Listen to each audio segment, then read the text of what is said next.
Está no ar a Voz do Brasil.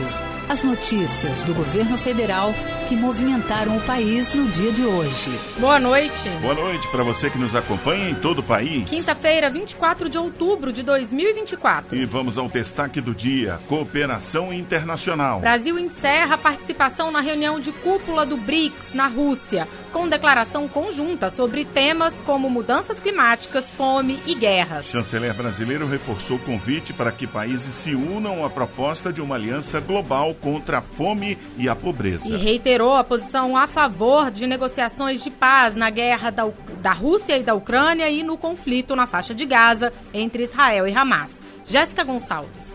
A agenda climática do Brasil foi levada à cúpula do BRICS. O ministro Mauro Vieira convidou os outros países a reforçarem o combate ao aquecimento global.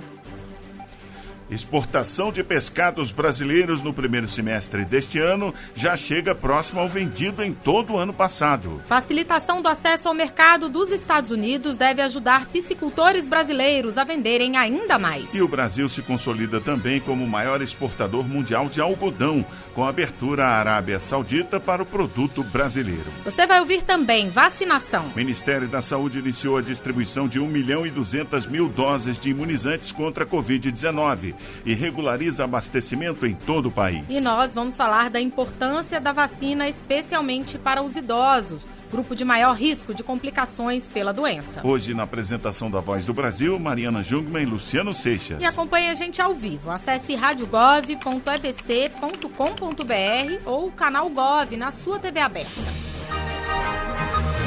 A cúpula do BRICS se encerrou hoje em Kazan, na Rússia. O bloco foi criado para cooperação mútua, inicialmente com Brasil, Rússia, Índia, China e África do Sul, mas já conta com 10 países membros permanentes. E hoje mais 13 nações foram aprovadas para entrarem como países parceiros. O encontro do bloco foi marcado por discussões sobre desenvolvimento sustentável, combate às desigualdades econômicas e mudanças climáticas. Representante do Brasil, o chanceler Mauro Vieira, reforçou a posição do país sobre o combate à fome e à pobreza e às guerras em andamento no Oriente Médio e Ucrânia.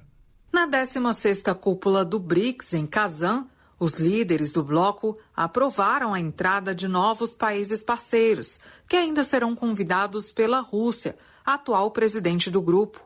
Hoje, além do Brasil, Rússia, Índia, China e África do Sul, também fazem parte do bloco Egito, Irã, Emirados Árabes Unidos, Arábia Saudita e Etiópia.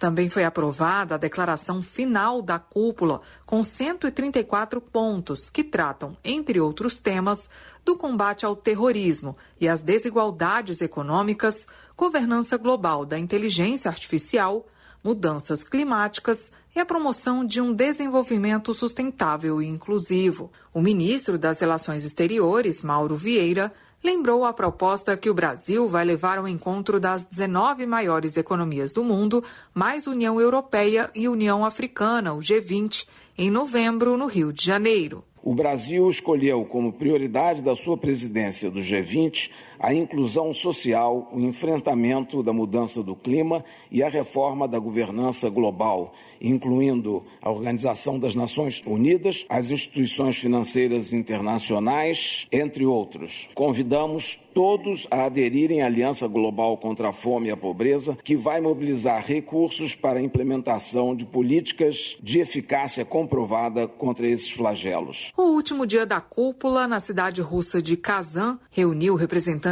de 36 países e organizações internacionais. As guerras em curso foram destaque nos discursos e debates. O presidente da Rússia, Vladimir Putin, ressaltou o aumento das tensões no Oriente Médio e disse que a região está à beira de uma guerra em grande escala. Já o presidente da China, Xi Jinping, afirmou que é preciso continuar trabalhando para promover o cessar-fogo em Gaza e parar com o sofrimento na Palestina e no Líbano. O chanceler Mauro Vieira falou sobre a guerra entre Rússia e Ucrânia e reiterou que o Brasil e a China junto com outros 11 países, formaram um grupo para dialogar com as nações em guerra e encontrar uma solução para acabar com os conflitos. Ele também criticou as forças israelenses pelo conflito na faixa de Gaza. Não há justificativa para atos terroristas como os praticados pelo Hamas, mas a reação desproporcional de Israel tornou-se punição coletiva ao povo palestino. Já foram lançados sobre Gaza mais explosivos do que os que atingiram Dresden, Hamburgo e Londres na Segunda Guerra Mundial. À medida que a violência se alastra para o Líbano, será necessária máxima cautela para que esse conflito não se transforme em uma guerra total. A agenda climática do Brasil foi levada à cúpula do BRICS. O ministro Mauro Vieira convidou os outros países a reforçarem o combate ao aquecimento global. Segundo o ministro, até a Conferência das Nações Unidas sobre as Mudanças Climáticas de 2025, a COP30, que será no Brasil, os países podem ser mais ousados na transição energética. De Kazan, na Rússia, Jéssica Gonçalves. O presidente Lula não foi à Rússia porque teve restrições médicas após um acidente doméstico, mas participou da reunião de cúpula ontem por videoconferência a partir de Brasília. E terminou agora há pouco em Brasília a reunião dos ministros de comércio do G20, grupo que reúne as maiores economias do mundo. Com isso, estão encerradas as discussões do grupo de trabalho sobre esse tema. Este ano, a cúpula do G20 acontece no Rio de Janeiro no próximo mês. Quem fala ao vivo conosco e traz os detalhes é a repórter Graciele Bittencourt. Boa noite, Graciele. Boa noite, Luciano. Boa noite, Mariana e ouvintes da Voz do Brasil. Olha, representantes de 19 países, mais a União Africana e a União Europeia, estarão no Brasil em novembro para participar da cúpula do G20. Mas durante todo o ano, diversos grupos de trabalho se reuniram para discutir as prioridades de cada área e também para construir os documentos que serão levados aos chefes de Estado. E nessa semana, Luciano, o Grupo de Trabalho de Comércio e Investimentos realizou suas últimas reuniões técnicas. Hoje, uma reunião ministerial marcou o fim de uma jornada de 6 meses de debate. 4 temas foram prioridades do grupo: comércio e desenvolvimento sustentável, mulheres e comércio internacional, desenvolvimento sustentável e acordos de investimento e reforma da Organização Mundial do Comércio. E agora há pouco, ao final da reunião, o vice-presidente e ministro do Desenvolvimento, Indústria, Comércio e Serviços, Geraldo Alckmin, participou de uma entrevista à imprensa. Ele destacou os principais pontos de consenso entre os países, como a necessidade de estabelecer regras mais claras no comércio mundial.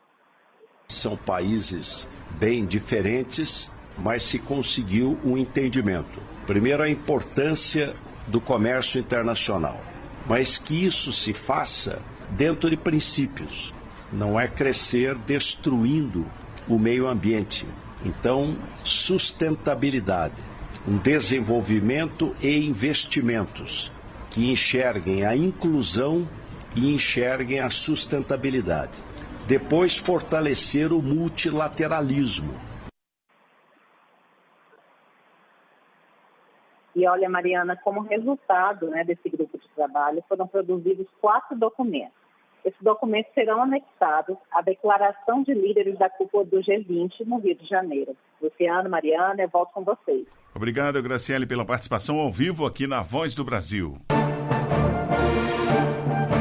Os Estados Unidos, maiores importadores de peixes brasileiros, deixaram de exigir a certificação sanitária internacional para pescados. A medida vai facilitar o processo de vendas para o mercado norte-americano, principalmente de peixes frescos, como a tilápia. E deve incrementar ainda mais as exportações de pescados, que só no primeiro semestre desse ano superaram o volume de vendas de todo o ano de 2023. A produção de peixes gerou um volume de mais de 23 milhões de dólares em exportações só no primeiro semestre deste ano. O valor corresponde a 96% de toda a produção vendida a outros países em todo o ano de 2023. E os filés de tilápia, frescos ou refrigerados, permanecem como os mais exportados, tendo os Estados Unidos como nosso principal comprador. E a expectativa a partir de agora é que esses números aumentem ainda mais, já que o país norte-americano não exigirá mais a certificação sanitária internacional para a importação de pescado brasileiro, como garante o diretor do Departamento da Indústria do Pescado do Ministério da Pesca e Aquicultura, Eliton Rocha. Nós mandamos pescados frescos para os Estados Unidos. Isso significa uma logística super delicada, de frio, para o produto ter frescor. E qualquer documento, que a gente possa retirar dessa linha de trabalho é uma vitória. A empresa MK Sabe, no interior de São Paulo, produz filé de tilápia e 1.500 toneladas por ano. São destinadas ao mercado norte-americano. Para o diretor da empresa, Juliano Kubitsa, a dispensa do certificado vai significar maior competitividade brasileira no mercado externo. A gente aumenta a nossa competitividade, poder garantir para o cliente, ter mais assertividade, que olha, eu produzi e vou te entregar na data, tudo, vai te deixar com uma reputação melhor que te traz mais negócios. Os pescados brasileiros já estão presentes em cerca de 90 países. Reportagem Cleide Lopes. E o Brasil teve novas autorizações também para exportar algodão e seus derivados para a Arábia Saudita. Essa é a 6ª abertura comercial com o mercado saudita nesse ano, de acordo com o Ministério da Agricultura e Pecuária. Em março, foi autorizada a importação de sementes de hortaliças. Em agosto, de aves vivas. E neste mês, de flores e feno. Com o anúncio, o agronegócio brasileiro totaliza 265 aberturas de mercado em 61 destinos, desde o início de 2023. E a conquista coincide com a consolidação do Brasil como o maior exportador mundial de algodão. Nos primeiros 9 meses desse ano, o país já superou os números do ano passado. Foram comercializados quase 3 bilhões e 700 milhões de dólares e cerca de 2 milhões de toneladas. A construção do primeiro submarino de propulsão nuclear do país, o submarino Álvaro Alberto, é uma das metas do Programa de Desenvolvimento de Submarinos, o ProSub, da Marinha do Brasil. O projeto vem sendo desenvolvido desde 2008, em parceria com a França, e é considerado um dos mais importantes na área da defesa nacional. Mas vamos saber mais sobre o ProSub e a função do submarino na reportagem. Confira.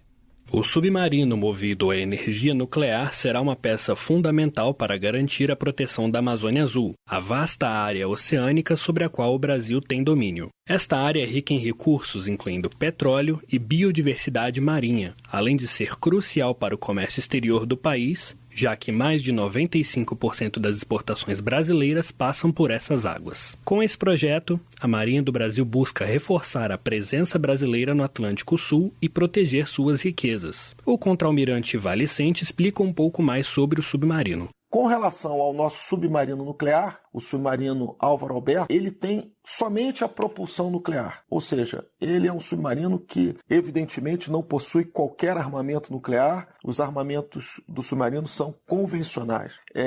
Somente a propulsão é nuclear. É o motor do submarino, que é uma planta nuclear embarcada. O nosso submarino nuclear, o SNCA Álvaro Alberto, ele encontra-se na fase de detalhamento do projeto e, paralelamente, nós já iniciamos a construção da sua seção de qualificação.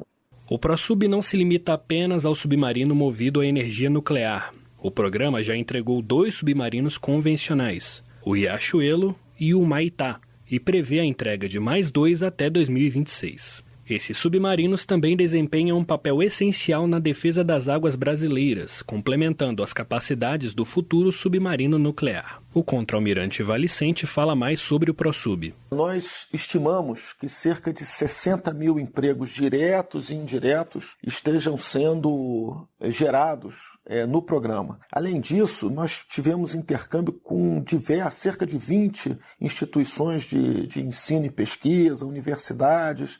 No processo de nacionalização, nós fizemos o contato e tivemos o intercâmbio com cerca de 400 empresas. Enquanto enquanto nós buscamos o nosso submarino nuclear, nós desenvolvemos a tecnologia nuclear. A tecnologia nuclear pode ser usada em diversos locais e com diversas aplicações, como na irradiação de alimentos, na medicina nuclear, que hoje é fundamental na cura do câncer, no tratamento do câncer e uma série de outras pesquisas que estão sendo realizadas. O programa ele traz uma série de benefícios, não somente para a área de defesa, mas também de uma forma global para a nossa sociedade. Com o submarino Álvaro Alberto, o Brasil avança por meio do Programa de Desenvolvimento de Submarinos em uma nova fase de sua capacidade de defesa marítima, inserindo-se em um seleto grupo de nações com submarinos de propulsão nuclear e reforçando a sua soberania sobre a Amazônia Azul. Reportagem Gabriel Pinheiro. O sistema de alerta de desastres deve começar a funcionar no dia 4 de novembro. Foi o que informou o ministro da Integração e do Desenvolvimento Regional, Valdez Góes, durante o programa Bom Dia Ministro, produzido pela empresa Brasil de Comunicação. Esse sistema envia mensagem de texto para as pessoas que estejam em local de risco de desastre natural, sem precisar de cadastro prévio. A mensagem vai aparecer sobreposta ao conteúdo que a pessoa esteja acessando no celular. O ministro disse que o sistema vai começar por cidades do Sul e Sudeste. Municípios eleitos inicialmente nesse momento, já em condições de serem certificados pelo governo federal com a capacidade de utilizar a tecnologia de alerta precoce, mas também com seus planos de contingência bem montados, onde as pessoas sabem exatamente o risco que corre, né? A cidade bem sinalizada, por onde as pessoas devem evacuar, quais são as áreas garantidas para as pessoas se protegerem. Então, nós vamos já no início de novembro começar a fazer esse processo de garantir a operacionalização para os estados do Sul e Sudeste. Em situações muito graves, também será emitido um sinal sonoro similar a uma sirene, mesmo em celulares que estiverem em modo silencioso. O Brasil é o 5º país do mundo a adotar esse procedimento. E foi dada a largada para a implementação de um plano municipal de redução de riscos no município gaúcho de Bento Gonçalves. A cidade foi uma das atingidas pelas enchentes em maio deste ano. Uma equipe do governo federal está lá para auxiliar a prefeitura na identificação de áreas que precisam de intervenções e com maior risco de sofrer danos. A ideia é usar esse mapeamento de riscos para prevenir desastres, especialmente nos locais mais vulneráveis. Foi o que explicou Rodolfo Moura, diretor do Departamento de Mitigação e Prevenção de Risco do Ministério das Cidades. Caso a gente tivesse mais planos municipais de redução de risco colocados em prática, possivelmente nós teríamos menos ou menor impacto do desastre ocorrido em 2024. Significa que nós estaríamos preparados ou melhor preparados para uma atuação preventiva, de convivência ativa com o risco e principalmente de definição de infraestruturas necessárias para reduzir os riscos existentes. Ao todo, 10 municípios das regiões Sul, Norte, Nordeste e Centro-Oeste vão receber os planos municipais de redução de riscos, elaborados pelo Serviço Geológico do Brasil. A iniciativa conta com um financiamento de R$7,5 milhões da Secretaria Nacional de Periferias do Ministério das Cidades. E o Ministério das Cidades autorizou a construção de mais de 4.000 novas unidades pelo programa Minha Casa Minha Vida. As moradias serão distribuídas por 21 municípios de 8 estados e vão atender cerca de 16 mil pessoas. Um investimento que ultrapassa os R$612 milhões. Todas as casas e apartamentos que serão construídos devem estar em áreas urbanas consolidadas ou em expansão. E vão ter acesso à rede elétrica, saneamento, educação, saúde, comércios e transporte público coletivo. O Ministério da Saúde iniciou a distribuição de 1.200.000 doses de vacinas contra a Covid-19. Os primeiros estados a receber foram São Paulo, Paraíba, Rio Grande do Norte e Pernambuco. E até o final da semana, todas as unidades da federação serão contempladas. O novo lote é parte da compra emergencial de imunizantes atualizados. O Ministério realiza envios regulares de vacinas aos estados, que são responsáveis por abastecer os municípios. De acordo com o governo federal, houve recentemente um desabastecimento abastecimento temporário dos imunizantes contra a Covid-19 em alguns locais, mas a situação já está sendo normalizada. A cobertura vacinal contra a Covid-19 indica que 86% da população brasileira completou o esquema primário, com 2 doses. A imunização é recomendada para o público prioritário, como pessoas com 60 anos ou mais, gestantes, puérperas, trabalhadores da saúde e crianças. A vacina contra a Covid-19 também é indicada para a população que não completou o esquema primário de 2 doses. Além da imunização contra o coronavírus, o Ministério da Saúde reforça a importância da vacinação contra a gripe para a redução das hospitalizações e óbitos pelo vírus da influenza.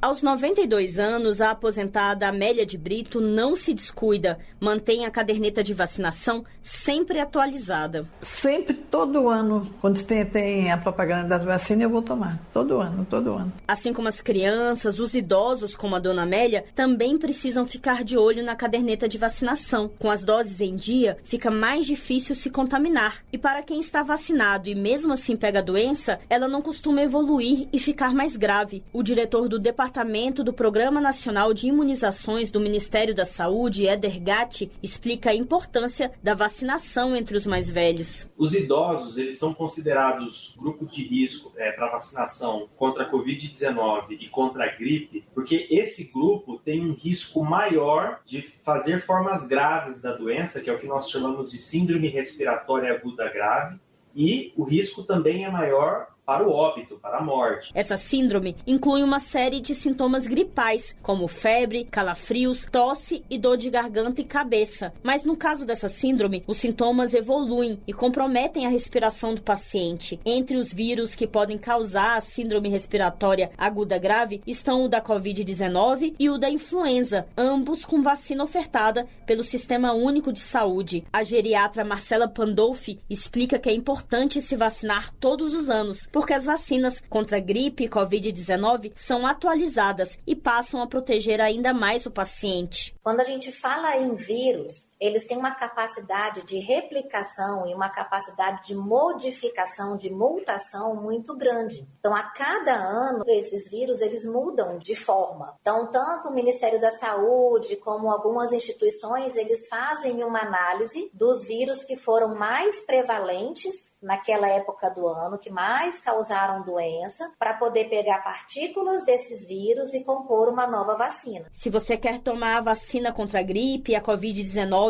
e tem dúvidas, você pode levar sua carteira de vacinação até o posto de saúde ou unidade básica mais perto da sua casa. Mais informações também estão no site gov.br/saúde/vacinação. Reportagem Márcia Fernandes. Com provas marcadas para os dias 3 e 10 de novembro, o Exame Nacional do Ensino Médio tem mais de 4 milhões de inscritos confirmados. A maioria dos candidatos são mulheres e jovens com menos de 16 anos. O perfil dos candidatos foi divulgado hoje pelo Instituto Nacional de Estudos e Pesquisas Educacionais, o INEP. Neste ano, são 4.325.000 inscritos. Desse total, 1.600.000 candidatos estão concluindo o ensino médio e 1.800.000 já concluíram e estão tentando uma vaga no ensino superior. No perfil dos candidatos, a maioria são mulheres, 60% do total. Jovens de até 16 anos representam 35% dos candidatos. E 0,2% são pessoas com mais de 60 anos de idade. Na autodeclaração de raça, a maioria se reconhece na cor parda, seguida da branca e preta. Para o Enem 2024, foram quase 66.000 solicitações de atendimento especializado, a maioria, cerca de 30.000, para pessoas com déficit de atenção e 8.622 atendimentos para inscritos com baixa visão. 24.000 participantes são os chamados treineiros, que ainda estão no primeiro ou segundo ano do ensino médio, mas querem ganhar experiência nas provas. O Enem contará com 140.000 salas de prova em cerca de 10.000 locais de aplicação. Todas as informações sobre o exame estão disponíveis na internet na página enem.inep.gov.br/participante. Nazi Brum para a Voz do Brasil. O programa Mais Acesso a Especialistas alcança a adesão de todos os estados brasileiros. Esse programa tem como objetivo tornar o acesso do paciente às consultas e aos exames especializados o mais rápido possível e com menos burocracia. Pelo novo modelo, quando o paciente precisar de mais de uma consulta ou exame dentro das mesmas especialidades, ele não vai mais precisar entrar em várias filas. E essas foram as notícias do governo federal. Fique agora com as notícias do Poder Judiciário e do Congresso Nacional. Boa noite. Boa noite para você e até amanhã.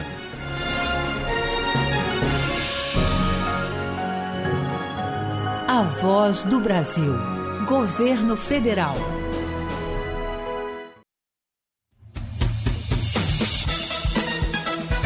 Você vai ouvir agora notícias do Poder Judiciário.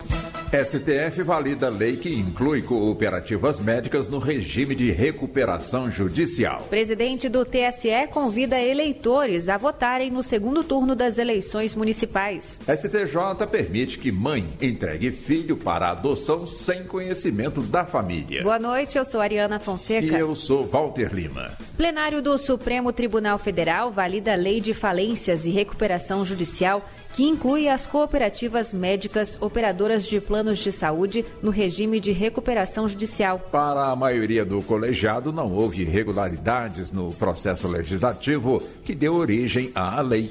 Neto Costa.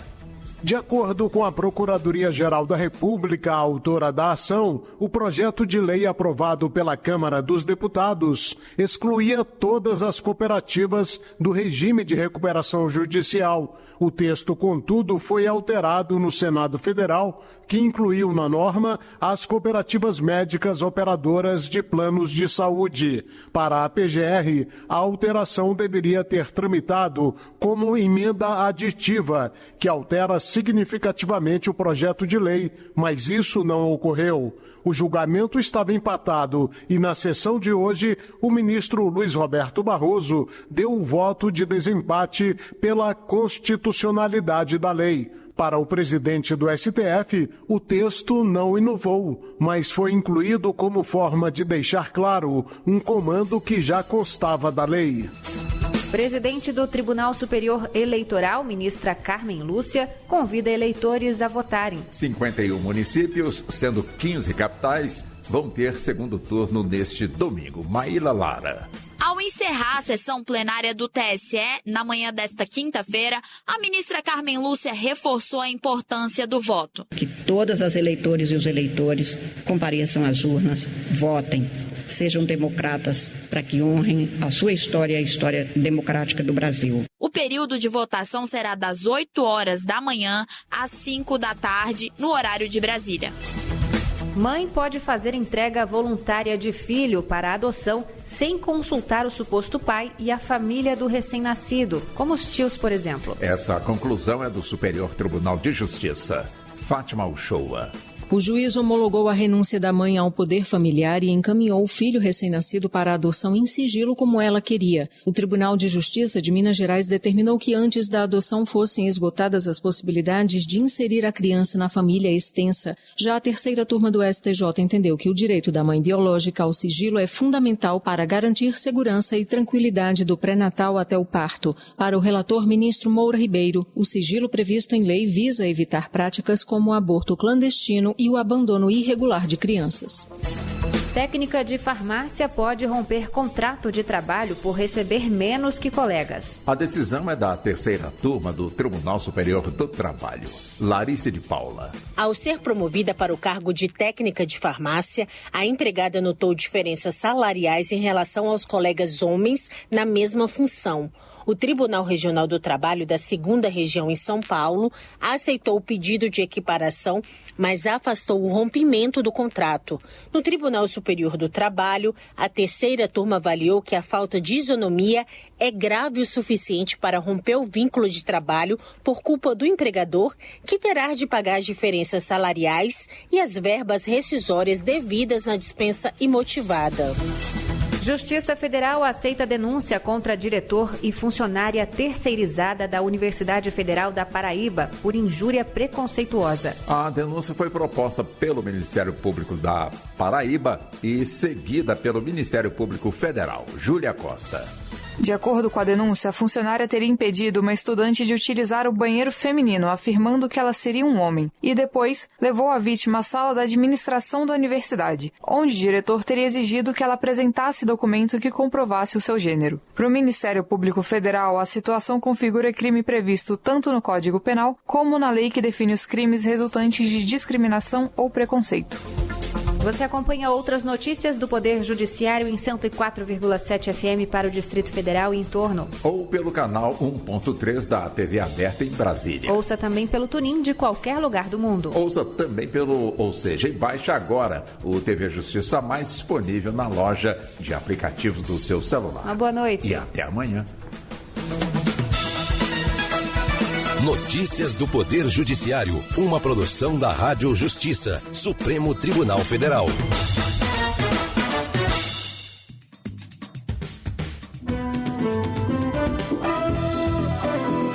Está no ar o Jornal do Senado.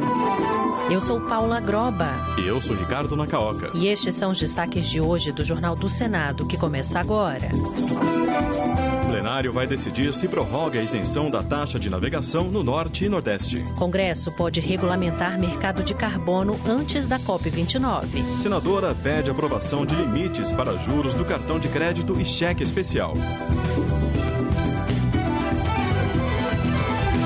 Boa noite. Boa noite. A senadora Zenaide Maia criticou as taxas de juros cobradas pelos bancos e pediu celeridade na votação de uma proposta de emenda constitucional que limita encargos abusivos. Pelo texto, os bancos não poderão exceder o limite de 3 vezes da taxa Selic, estabelecida pelo Banco Central. A PEC será analisada pela Comissão de Constituição e Justiça e depois pelo plenário do Senado. Repórter Luiz Felipe Liázebra. Está em análise no Senado a proposta de emenda à Constituição número 79 de 2019, que limita as taxas de juros cobradas pelos bancos. A autora, senadora Zenaide Maia, do PSD do Rio Grande do Norte, afirma que hoje ocorre uma distorção que permite que instituições financeiras cobrem taxas abusivas, a exemplo dos juros do cheque especial e do cartão de crédito. Pelo texto, os bancos não poderão exceder o limite de 3 vezes da taxa Selic, estabelecida pelo Banco Central, hoje em 10,75% ao ano. A Constituição Federal estabeleceu o limite de 12% para frear a taxa de juros, mas a regra não chegou a vigorar. Para a senadora Zenaide, é necessário estabelecer um equilíbrio nos juros. Isso é um absurdo que aqui os brasileiros e brasileiras nos cartões de crédito, cheques especiais ou qualquer outra transação pague até 400% de juros ao ano. Mas o banco faz uma extorsão às famílias brasileiras. Se você comprar esse seu celular pelo cartão de crédito e pagar o mínimo, você paga no mínimo mais 3. Isso é uma extorsão. E o cartão de crédito hoje é usado pelas famílias para complementar a feira, para comprar medicamento para a sua família. Zenaide Maia pediu que o presidente da Comissão de Constituição e Justiça, senador Davi Alcolumbre, do União do Amapá, inclua a PEC na pauta do colegiado. Depois da análise da constitucionalidade, a proposta segue para a votação em 2 turnos no plenário do Senado. E o senador Sérgio Petecão, do PSD do Acre, apresentou o projeto que propõe a criação de um benefício financeiro mensal para garantir a renda de pequenos produtores localizados na floresta amazônica. De acordo com o projeto, o auxílio será destinado a agricultores familiares, comunidades tradicionais e povos indígenas que preservarem pelo menos 80% da vegetação nativa em suas propriedades. Além disso, os beneficiários deverão estar cadastrados no Cadastro Único do Governo Federal, o CadÚnico.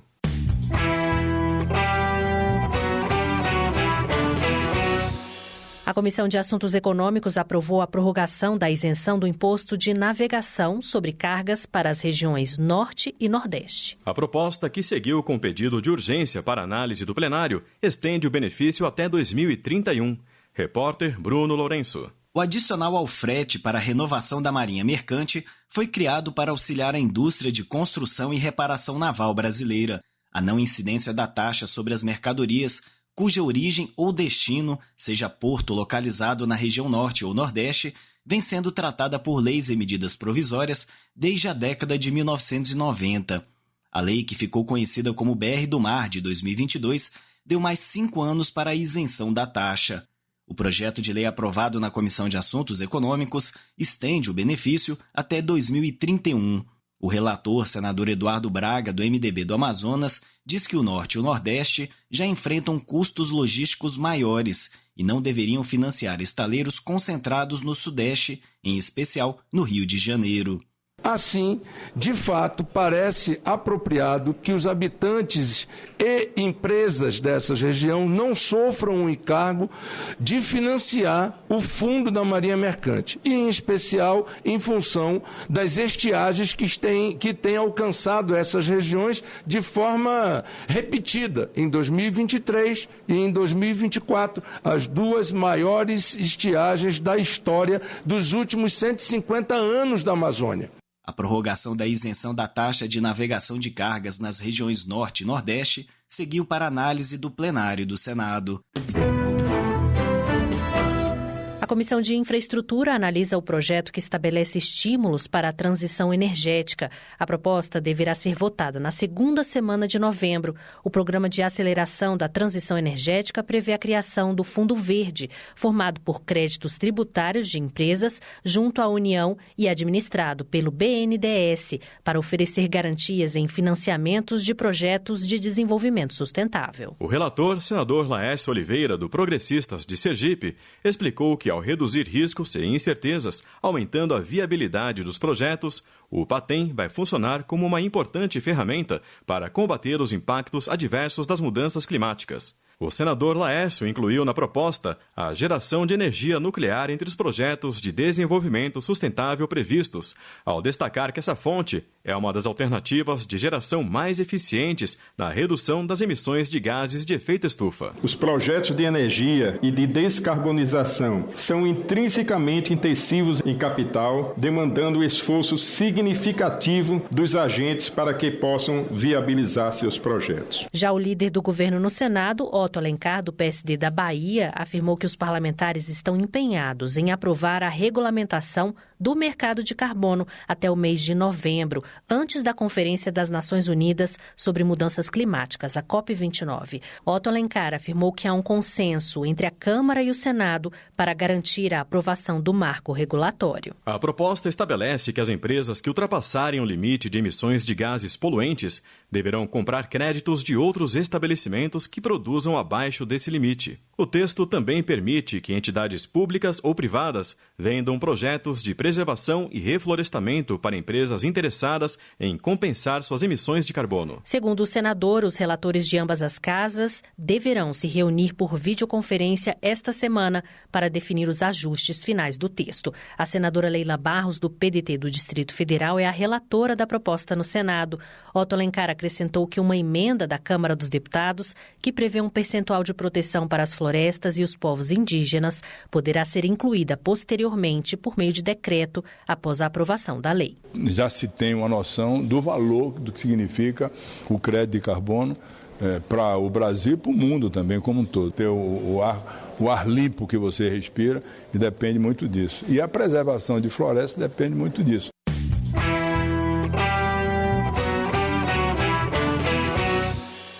A CPI das bets ou das apostas online será instalada nesta sexta-feira com a participação de 11 senadores. A Comissão Parlamentar de Inquérito quer investigar a atuação do crime organizado e o vício nesses jogos. As informações com a repórter Érica Christian. De autoria da senadora Soraya Tronic, do Podemos de Mato Grosso do Sul, a CPI das bets ou apostas online vai investigar a atuação do crime organizado e de influenciadores digitais, além do vício dos apostadores.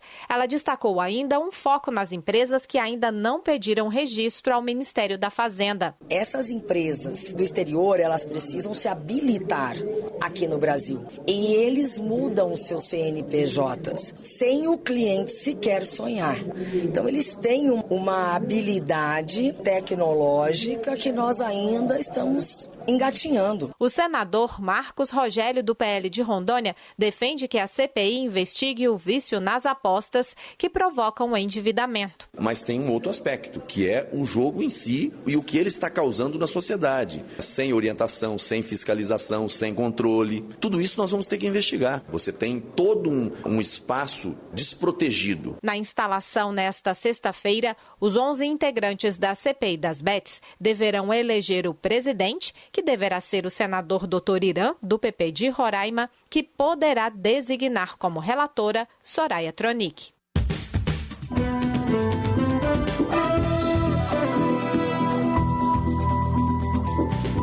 Com trabalhos técnicos de Eliseu Caires, o Jornal do Senado fica por aqui. Acompanhe agora as notícias da Câmara dos Deputados. Boa noite. Boa noite e até amanhã.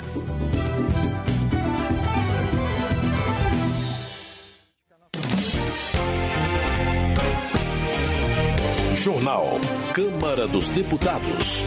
Deputados querem responsabilizar plataformas por prejuízos aos usuários. Avança nas comissões Política Nacional que amplia restaurantes populares. Projeto valoriza a promoção da autonomia para as pessoas com deficiência. Boa noite. O plenário vai analisar a criação de Semana Nacional da Autodefensoria das Pessoas com Deficiência. O repórter José Carlos Oliveira tem os detalhes. Está pronto para a votação final no plenário da Câmara dos Deputados o projeto de lei que cria a Semana Nacional de Valorização e Promoção da Autodefensoria das Pessoas com Deficiência. A proposta é inspirada em programa das APAES, Associações de Pais e Amigos dos Excepcionais, que valoriza o desenvolvimento da autonomia da pessoa com deficiência intelectual e múltipla, estimulando-a a apresentar sugestões e ideias para influenciar o cotidiano da família, da comunidade e da sociedade em geral em que vive. O autodefensor também tem a função de defender os interesses dos demais colegas com deficiência. De acordo com o texto, a semana anual comemorativa dos autodefensores será a do dia 6 de julho, em referência à data da publicação da Lei Brasileira de Inclusão em 2015. A proposta é de autoria da deputada Carmen Zanotto, do Cidadania de Santa Catarina, já tinha sido aprovada pela Câmara em 2019, mas foi alterada pelo Senado. Relator do tema na Comissão de Constituição e Justiça, o deputado Duarte Júnior, do PSB do Maranhão, concordou com os ajustes dos senadores. Garante o protagonismo às pessoas com deficiência. Trata sobre a questão dos autodefensores. Afinal, conosco e sobre nós. É isso que precetua a luta do direito das pessoas com deficiência. As pessoas com deficiência são plenamente capazes de lutar pelos seus direitos. E esse projeto, ele garante esse protagonismo. O conteúdo final da proposta diz que a Semana Nacional da Autodefensoria das Pessoas com Deficiência deverá, entre outros pontos, conscientizar a sociedade sobre o objetivo do trabalho desenvolvido pelos autodefensores, promover espaço para debates públicos sobre o tema e incentivar o público-alvo das associações de pessoas com deficiência a atuar como autodefensores. Em caso de aprovação no plenário da Câmara, o texto seguirá para a sanção presidencial. Da Rádio Câmara de Brasília, José Carlos Oliveira.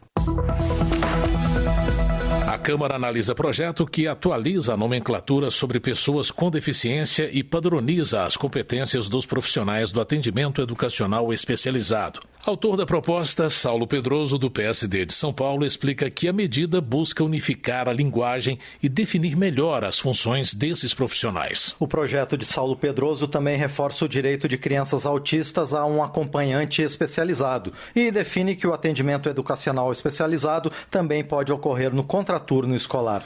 Amanda Gentil, do PP do Maranhão, defende a aprovação de projeto que torna obrigatória a construção de fraldários acessíveis para pessoas com deficiência em edifícios públicos ou privados de uso coletivo. A autora da matéria, a deputada, aponta que o objetivo é garantir a dignidade dessa parcela da população. Amanda Gentil afirma que pessoas com deficiência e idosos enfrentam constrangimentos diários para realizar trocas de fraldas em espaços públicos, o que limita a participação desses cidadãos em atividades cotidianas. Saúde. Empregado poderá acompanhar tratamento de cônjuge ou companheiro com câncer. É o que prevê o projeto de Acácio Favacho, do MDB do Amapá. De acordo com a proposta, o empregado pode ausentar-se do trabalho sem desconto no salário durante o diagnóstico e nos dias de quimioterapia e radioterapia. Acácio Favacho explica que atualmente a lei prevê o afastamento do empregado por 3 dias a cada ano para a realização de exames preventivos de câncer, mas não para acompanhar o companheiro no tratamento. O parlamentar argumenta que o tratamento da doença é complexo e doloroso e a presença do cônjuge é fundamental.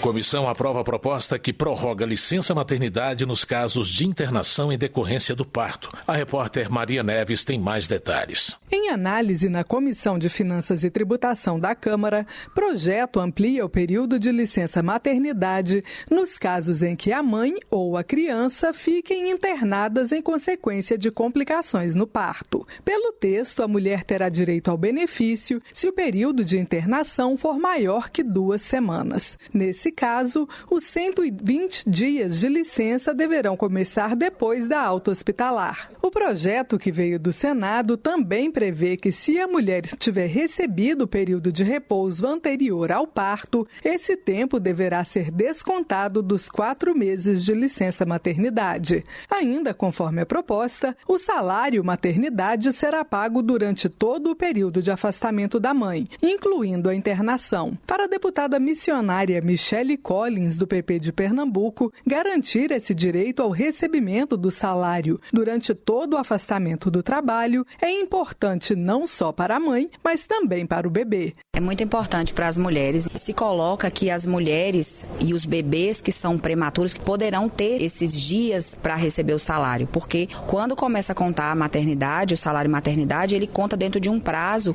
que, independentemente da criança ter ficado internada ou a mãe, ela vai perder aquele espaço de aproveitar a sua licença maternidade. Então, é algo extremamente importante para que as mulheres tenham seus direitos garantidos e as crianças também de estar com as suas mães. A relatora da proposta na Comissão de Previdência, Assistência Social, Infância, Adolescência e Família, deputada Laura Carneiro, do PSD do Rio de Janeiro, explica que o Supremo Tribunal Federal já decidiu em 2022 que a licença maternidade só deve começar depois da alta hospitalar em caso de internação da mãe ou da criança. A Comissão de Previdência aprovou o projeto. Pelo texto em análise na Câmara, a prorrogação da licença por internação vale também para mães adotantes. Se aprovado na Comissão de Finanças e Tributação, o projeto segue para a Comissão de Constituição e Justiça. Aprovado na Câmara, poderá ir à sanção presidencial. Da Rádio Câmara de Brasília, Maria Neves. Esporte. Casas de apostas esportivas podem ficar proibidas de patrocinar clubes de futebol e esportes de alto rendimento no Brasil. É o que diz o projeto de Beto Preto, do PSD do Paraná. O deputado explica que o objetivo é inibir o endividamento e o risco de vício do brasileiro com jogos de azar. Beto Preto acrescenta que as apostas, muitas vezes sem regulamentação, estão associadas a práticas abusivas, que podem afetar tanto a integridade do esporte quanto os apostadores.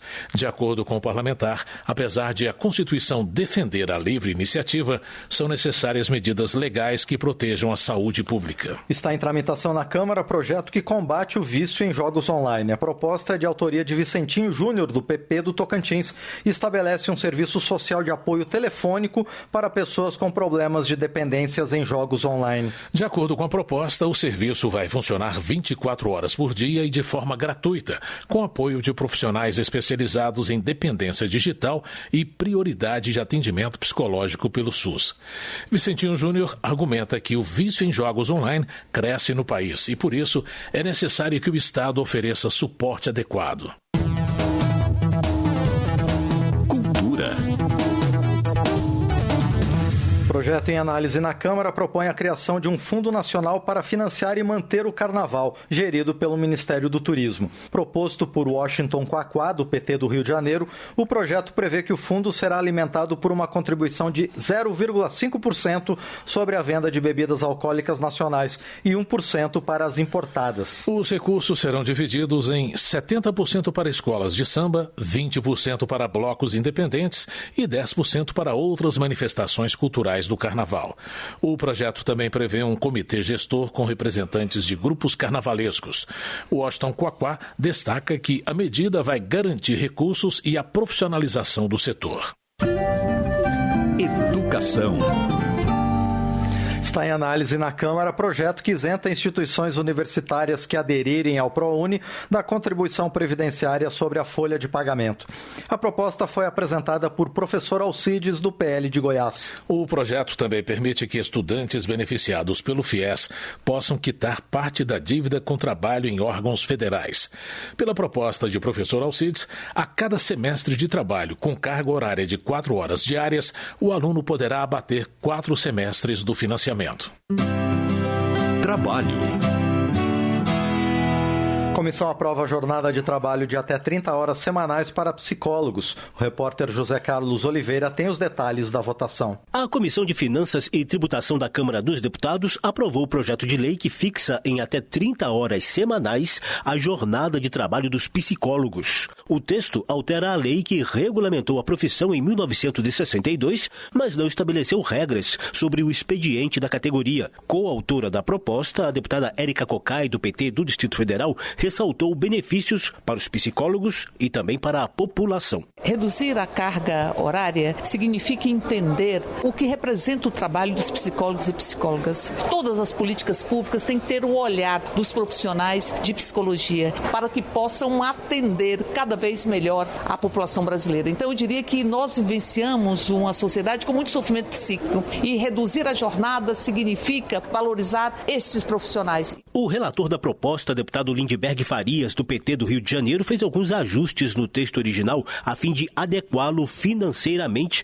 e evitar aumento de gastos no setor público. O Conselho Federal de Psicologia acompanhou a votação de perto na Comissão de Finanças. Coordenadora do Grupo de Trabalho das 30 Horas, a conselheira Ivani Oliveira, destacou os avanços na proposta. É o avanço pelo reconhecimento da nossa categoria profissional, que muito se empenha pela saúde mental do povo brasileiro, atendendo em mais diversas situações, reconhecer e valorizar a psicóloga e o psicólogo que trabalha diuturnamente na saúde mental é reconhecer o direito do povo brasileiro a ter esse cuidado. Juntamente com o piso salarial de R$ 4.750, a jornada de até 30 horas semanais é reivindicação antiga da categoria. A presidente do Conselho Regional de Psicologia do Distrito Federal, Tessa Guimarães, agradeceu à Câmara por essa reta final de votação da proposta. O sentimento é de gratidão por essa casa e a sensação de vitória, porque a psicologia é uma importante categoria da saúde, precisa de avanço legal e o Sistema Conselhos de Psicologia obteve aqui na Comissão de Finanças essa vitória e vai prosseguir com também o avanço da carga horária e do piso salarial das psicólogas em todas as comissões dessa casa. O projeto de lei sobre a jornada de trabalho dos psicólogos já tinha sido aprovado nas comissões de Trabalho e de Seguridade Social da Câmara. Falta apenas a análise final na Comissão de Constituição e Justiça para o texto ser enviado para votação no Senado. Da Rádio Câmara de Brasília, José Carlos Oliveira. Segurança Pública. Projeto de Rosângela Reis, do PL de Minas Gerais, cria a Lei Orgânica da Segurança Privada. A proposta substitui o termo vigilante por agente de segurança privada e amplia ainda as funções desses profissionais, incluindo segurança patrimonial, transporte de valores e escolta armada. Na justificativa, Rosângela Reis afirma que o projeto reforça a regulamentação, além de trazer avanços tecnológicos e a valorização da profissão. A proposta da deputada cria também novas regras e estabelece um marco legal robusto para a segurança privada no Brasil. André Siqueira, do MDB do Pará, apresentou o projeto que obriga instituições de ensino a contar com ao menos um profissional de segurança pública. A deputada explica que a medida vale para escolas federais, estaduais, municipais e distritais e busca prevenir atos de violência nesses ambientes. André Siqueira assinala que o projeto é uma resposta ao aumento no número de ataques a escolas e creches no Brasil. Ela entende que a presença de um agente de segurança nas escolas dará mais tranquilidade a pais, alunos e professores. E o texto ainda indica a preferência por profissionais que estejam de folga ou na reserva. Justiça. Alex Santana, do Republicanos da Bahia, é autor de proposta que elimina a exigência de comprovante de residência em ações judiciais. O deputado explica que a mudança visa assegurar o acesso pleno à justiça, especialmente para as pessoas com menor poder aquisitivo. Alex Santana argumenta que a população em situação vulnerável enfrenta mais dificuldades para apresentar comprovantes em nome próprio, já que muitas vezes vivem em moradias cedidas ou alugadas sem contrato, por exemplo. A proposta, que tramita em caráter conclusivo, aguarda a designação de relator na Comissão de Constituição e Justiça. Direitos Humanos. Comissão aprova projeto que cria Política Nacional de Restaurantes Populares. A repórter Maria Neves tem mais informações sobre o programa. Projeto aprovado na Comissão de Previdência, Assistência Social, Infância, Adolescência e Família da Câmara institui a Política Nacional de Restaurantes Populares. De acordo com a relatora, a deputada Rogéria Santos, do Republicanos da Bahia, o objetivo da medida é ampliar a oferta de refeições nutritivas à população em situação de vulnerabilidade social ou de insegurança alimentar e nutricional a preços acessíveis. Pela proposta, a política será implantada de forma articulada entre União, estados e municípios. Municípios e estados serão responsáveis pelos restaurantes populares. Já a União caberá oferecer apoio técnico e financeiro para a construção e manutenção dos refeitórios. O projeto também permite a operação dos restaurantes por instituições privadas sem fins lucrativos. Estudo realizado pelo Observatório Brasileiro de Políticas Públicas com a população em situação de rua da Universidade Federal de Minas Gerais estimou que mais de 300.800 pessoas vivem em situação de rua no Brasil. Os dados foram divulgados em julho deste ano. Segundo o observatório, em 2023, o número de pessoas vivendo na rua era 11 vezes maior do que há 10 anos. O levantamento mostrou ainda que 45% da população em situação de rua é menor de 18 anos. A relatora Rogéria Santos destaca que as carências nutricionais na infância têm consequências para a vida inteira. Muitas pessoas não têm noção do que uma alimentação inadequada a um bebê na primeiríssima infância de 0 a 3 anos e, consequentemente, de 3 a 6 anos na primeira infância, o que isso ocasiona na formação do intelecto, do cognitivo, físico desta criança. Quando a gente abre esse leque e traz a possibilidade de uma política pública como o restaurante popular, a gente consegue atingir toda a população. A gente vai conseguir atingir a mamãe que está grávida, a gente vai conseguir atingir a mamãe que está lactante, a gente vai conseguir atingir o bebê recém-nascido, e aí a gente vai transformando a vida do cidadão. Conforme o texto, os restaurantes populares devem oferecer refeições prontas saudáveis e nutritivas com prioridade para a população de baixa renda, em situação de vulnerabilidade social e em situação de insegurança alimentar e nutricional. Ainda conforme a proposta, a comida deve ser produzida por meio de processos seguros, preferencialmente com matérias-primas locais ou regionais, e ter preços acessíveis. O projeto original do ex-deputado Alexandre Frota previa apenas a criação do programa alimentar para moradores em situação de rua. Para chegar à versão aprovada, Rogéria Santos aproveitou partes de outras 3 propostas que estão sendo analisadas em conjunto. A proposta ainda será analisada pelas comissões de Finanças e Tributação e de Constituição e Justiça. Se aprovada, segue para análise do Senado. Da Rádio Câmara de Brasília, Maria Neves. Ciência e tecnologia. André Janones, do Avante de Minas Gerais, propõe mudança no Marco Civil da Internet para que as plataformas digitais sejam responsabilizadas em caso de publicidade enganosa. O deputado defende que as relações de consumo pela internet sejam regidas segundo as normas do Código de Defesa do Consumidor. O parlamentar acusa o Facebook de permitir anúncios que aplicam golpes contra o consumidor. De acordo com o projeto de André Janones, as plataformas digitais teriam até 24 horas após a notificação para remover as propagandas falsas.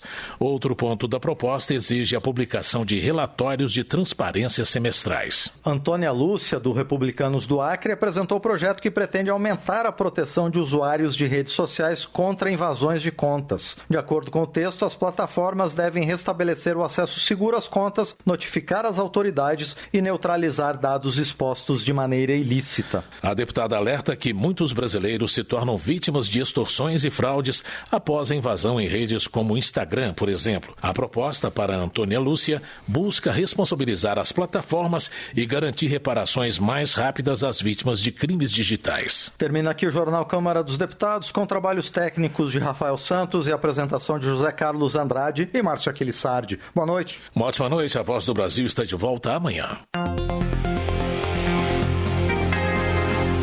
Você ouviu A Voz do Brasil. Boa noite.